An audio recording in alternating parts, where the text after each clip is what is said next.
So the question that I had was from Chapter 3, Section 3, problem number 14. And it asks you to identify the open intervals on which the function is increasing or decreasing. And the function they give you is y equals x plus 4 over x. And the first thing that you do to make your life a lot easier doing this problem is to rewrite it. So there's not two separate things. So you do x squared over x, basically plus 4 over x, which ends up being x squared plus 4 over x. Just as rewriting it.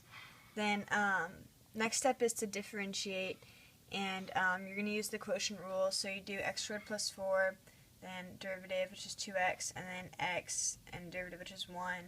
Do the quotient rule, and the derivative, you just have to simplify. This is all algebra. You get 2x squared minus 4 over x squared, and it ends up being x squared minus 4 over x squared, which you can still factor further, because at this point you're going to have to find the critical points to find where it's increasing or decreasing, which is a lot easier if you factor. So when you factor, it ends up being x minus 2 times x plus 2 over x squared. When you equal 0, since already factored, you already know where they're going to add up to 0 or be 0, so it's going to be, the critical points are plus or minus 2 and 0. And then the easiest way to see where it's increasing and decreasing is for me to create like a number line and plot your critical points, and then plug in values around there for the first derivative, and see if they're increasing or decreasing.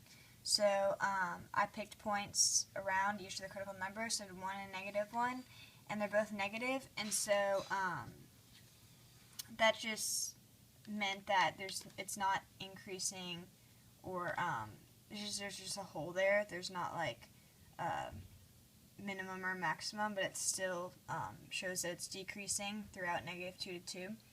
And then picked points outside of 2, which would be 3, and the first derivative, when you plug that in, it ends up being positive, and did the same for negative 3, and that's also positive. So the final answer is y is increasing on the interval negative infinity to negative 2, and from 2 to infinity, and is decreasing on the interval negative 2 to 2.